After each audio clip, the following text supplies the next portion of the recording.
Welcome to Max TV. జ్యోతిషాస్త్రరీత్యా ద్వాదశ రాశిలో 5వ రాశి అయినటువంటి సింహరాశి మిత్రులారా, మీరు మకా నక్షత్రం 1, 2, 3, 4 పాదములు, పుబ్బా నక్షత్రం 1, 2, 3, 4 పాదములు, ఉత్తరా నక్షత్రం మొదటి పాదానికి జన్మించిన మీరు సింహరాశి వారిగా పరిగణించబడుతున్నారు. ఈ నెల మీకు శుభ ఫలితాలు ఎలా ఉన్నాయి? సింహరాశిపతి అయినటువంటి శని భగవానుడు 7వ స్థానంలో సంచరిస్తూ ఆ తర్వాత 8వ స్థానంలోకి వెళ్తున్నాడు. చాలా కష్టంగా, కొంచెం ఈ నెల మిశ్రమంగా ఉంటుందని కూడా చెప్పచ్చు. భాగస్వామ్య విషయంలో పార్ట్నర్షిప్లో గొడవలు వచ్చే అవకాశాలు ఉన్నాయి. భార్యాభర్తల మధ్య సఖ్యత లోపం వచ్చే అవకాశాలు ఉన్నాయి. ఇది కొంచెం అన్నదమ్ముల మధ్య కొంత ఘర్షణ వాతావరణం అక్కచెల్లెల మధ్య ఏర్పడుతుంది.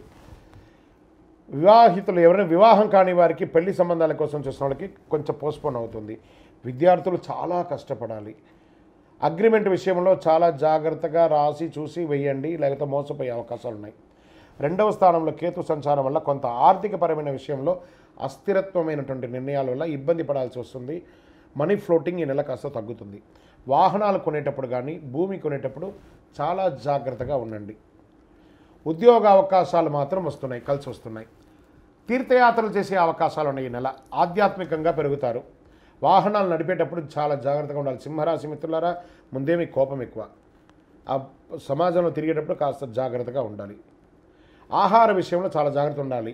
బయట ఆహారాలు తీసుకొని దానివల్ల అజీర్తి అయ్యి ఇబ్బంది పడకండి. స్త్రీలకు మిశ్రమ ఫలితం అని కూడా చెప్పచ్చు. మీ యొక్క పూర్వీకుల ఆస్తి మీకు వచ్చే అవకాశాలు కనబడుతున్నాయి. వ్యవసాయదారులకు బాగుంది. ఐటీ రంగం వారికి మిశ్రమం. ఓవరాల్ రియల్ ఎస్టేట్ వారికి కూడా మిశ్రమంగానే ఉంది. మీ పర్సనల్ జాతకం కోసం మీ పేరు, date of birth, time of birth, place of birth కింద వాట్సాప్కి చేయొచ్చు. ఎందుకు చేస్తున్నారు అనేది కూడా రాయాలి తప్పకుండా. మీ లక్కీ డే మంగళవారం అని కూడా చెప్పచ్చు. మీ యొక్క లక్కీ నెంబర్ 7 అని చెప్పచ్చు. అదృష్టం కలిగించే రంగు పచ్చ మరియు పింక్ కలర్ కలిసి వస్తుంది.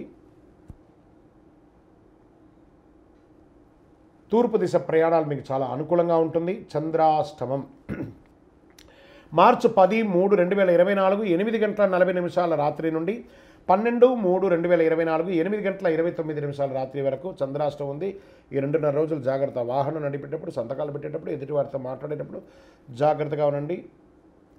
అయ్యప్ప స్వామి దేవాలయం ఏదైనా పక్కన ఏదైనా ఉంటే అక్కడికి వెళ్ళి ప్రదక్షిణం చేయండి. ఒక 18 ప్రదక్షిణాలు చేయండి.